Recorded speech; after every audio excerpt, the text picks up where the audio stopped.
Ayu nama samaran seorang ibu rumah tangga yang mengalami masalah ekonomi. Tinggal di sebuah rumah sederhana di Bantul, ia menjalani hidup penuh ketakutan. Ayu mendapat teror, ancaman, caci maki dan perkataan kasar dari para rentenir penagih hutang di rumahnya setiap hari. Tak mampu melunasi, hutangnya itu terus menumpuk hingga 18 juta. Saudara perempuan berusia 45 tahun ini tidak pernah lari dari kejaran para rentenir. Ayu selalu membukakan pintu dan menghadapi para rentenir saat suaminya berangkat kerja. Dalam kondisi sakit-sakitan, ia sendirian menghadapi para rentenir. Tak ada barang mewah di rumah Ayu yang berdinding batu bata dan berlantai ubin.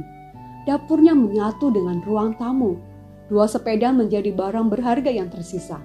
Semua barang-barang mewah ludes terjual untuk membayar cicilan utang ke rentenir.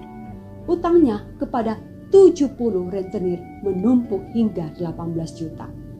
Ayu setiap malam tak bisa tidur tenang karena memikirkan solusi membayar hutang-hutangnya. Ia bahkan pernah pingsan di jalanan karena mencoba mencari pinjaman ke sana kemari untuk melunasi utangnya ke rentenir. Saudara, ini salah satu kisah pilu seseorang yang terlilit hutang. Berusaha menutup hutang dengan meminjam di tempat lain. Kita kenal dengan istilah gali lubang, tutup lubang. Dan akhirnya ketika lubang yang ada semakin banyak, semakin sulit untuk menutupinya. Tentu kita tidak mau hidup kita terjadi seperti itu. Kita tidak mau berhutang atau bahkan hutang menumpuk dan akhirnya melilit kita.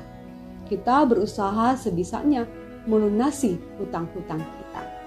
Saudara yang dikasihi Tuhan, Alkitab mencatat bahwa kita juga adalah orang yang berhutang terkait dengan kehidupan rohani kita.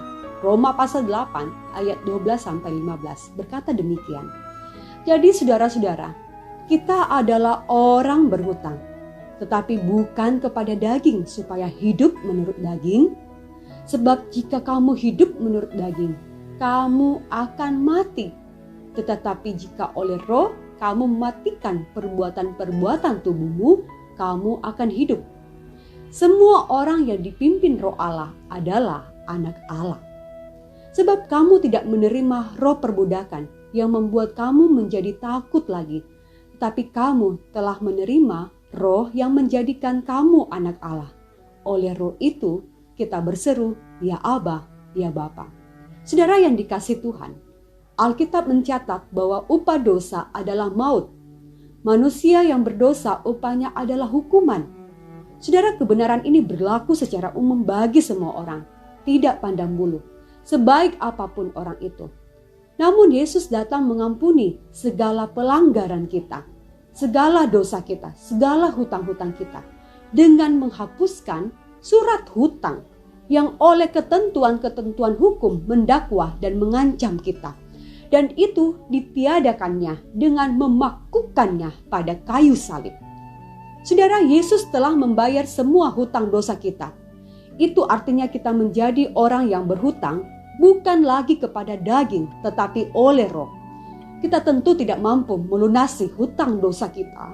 Begitu juga kita tentu tidak mampu melunasi hutang kita kepada Yesus. Yesus sudah membayar hutang kita dengan darah yang mahal. Pengorbanan kita sebaik apapun tidak akan mampu menggantikan posisi Yesus yang sudah membayar lunas hutang dosa kita. Saudara yang dikasihi Tuhan, Alkitab mencatat bahwa kita semua adalah orang berhutang. Tetapi kita bukan lagi berhutang kepada daging. Saudara, apa artinya berhutang kepada daging?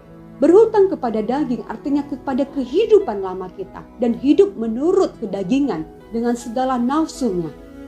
Tetapi hutang kita adalah sekarang kepada Tuhan yang telah menyelamatkan kita, yang oleh rohnya kita telah dihidupkan dari kematian karena dosa. Saudara yang dikasihi Tuhan, kita bukan lagi orang yang berhutang kepada daging, tetapi kepada roh yang menghidupkan kita. Hutang kepada daging sifatnya memperbudak. Hutang kita kepada roh sifatnya itu memerdekakan. Orang yang percaya kepada Allah dan menerima karya Kristus di salib telah mengalami pengampunan dosa dan diberi kuasa menjadi anak-anak Allah. Kita menjadi anak-anak Allah berdasarkan pengangkatan dari Allah sendiri oleh karena karya anak sulung, yaitu Kristus. Apa yang menjadi bukti bahwa kita adalah anak-anak Allah?